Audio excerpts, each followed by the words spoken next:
তো বন্ধুরা সারাদিনটা বিলে এসে হিড়ি প্লাস্টার করবো আর সন্ধ্যার দিকে এসে ঝাড়িয়ে এসে লুচির ভোজ মারবো, এটা আমি জীবনে ভাবিছিল না রে বা। চলো তাহলে সেই হিড়ি প্লাস্টার করে ভিডিওটা প্রথম থেকে শুরু করা যাক আর কি। সকাল সকাল আমাদের জল ফিকা মেশিনটা স্টার্টটা করে দিয়েছিলাম না, মানে মোটরটা আর কি। দিনে হাঁটিয়ে আমাদের পুকুরটা বিলটার দিকে চলে এলাম আলুগুলি পাওয়া বলে। আসলে দেখছি সব গাছগুলো জমিয়ে গেছে, জন্য পালা বলি হবে এক নাই।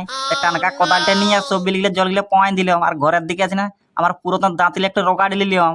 আর চাল ভাজা মুড়ি আর আলুর দমটা সকাল সকাল পুরা মোচাড়ের মারিয়ে দিলাম। কান যদি ভাগনা প্রাইভেট ছিল আর ভাগনি আমাদের ঘরে ছিল, তাই দল দলি ছাড়তে আছি ওরাকে। দিনে ছাড়িয়ে দিনে আমার লুনা গাড়িটা এখানে স্ট্যান্ডটা করে দিনে আর জলের বোতলটার বেগটা এনে সলের দিকে যাই বলি আজকে ইডেন গাড়া ছাট করতে হবে। দিনে হাঁটে হাঁটে চলে এলাম তো সলের বিলটার দিকে, সন্ধ্যার দিকে যে ট্রাক্টারটা চালানছিল হাঁটে হাঁটে হিটটার দিকে যাচ্ছে না, দেখছি হাই ভালো আদিবাসীলে গোডর লেবে হিড় ফিড় পুরো ফাটাই দিয়েছে সব। গোডো কঠিন জিনিস বলছে নাকি। দিনে হাঁটে হাঁটে চলে এলাম যে ইডেন গার্ডেনটার দিকে, খাঁচে ঝুড়পা দিলে বাড়িয়ে গেছে, একটু ছাট করতে হবে, এক ধরনের তো সাপ খুব বাইরে হবে এক জল পাতে আলে। তখন আমি আর দেরি নাকি আমরা মাস্টার পুরো মোচাড়িয়ে সব ঝুড়পা দিলে কাটিয়ে দিলাম। আর এদিকে বলছে সব জল পালা আছে নিচের বিলের দিকে। তখন আমি বলছি থাম প্লাস্টার করতে হবে, তখন প্লাস্টার করতে লাগিয়ে গেলাম।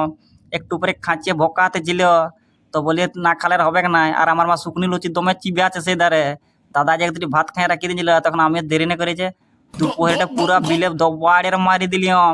খাওয়া হয়েছে লালার জল আসতেছিল, লালার জলের বাটিটা টিফিন বাটিটা ধুইয়ে নিলাম। আমার মা একটু চিড়িং শাক উপড়ানছিলাম, তাই যা মায়ের সঙ্গে চিড়িং শাকগুলো নিয়ে আর লুনা গাড়িটা নিয়ে সোজা ঘরের দিকে চলে এলাম। ঘরের দিকে আসি নিয়ে দুপুরবেলায় চানটা করে নিয়ে চেন্টি ভেন্ডি গেলে মামাদের ঘর দিকে উজান দিলাম। আজকে একটা অনুষ্ঠান আছে, দেখতে পাচ্ছে সেদের খাঁচে তেল লাগাচ্ছে আর বেলছে। আর এদের আমাদের কালুদা পুরা ফুচকা তোমার থাকছে না মানে লুচি, আর দেখতে পাচ্ছে পুরো এদের রেডি হয়ে গেছে। বিকালের দিকে ডাল ঝাল লুচিটা পুরো দোবাড়ের মারি দিলাম। আর তোমরা লাইকটা ঝাড়িয়ে করো এরকম নতুন ভিডিও দেখতে হলে।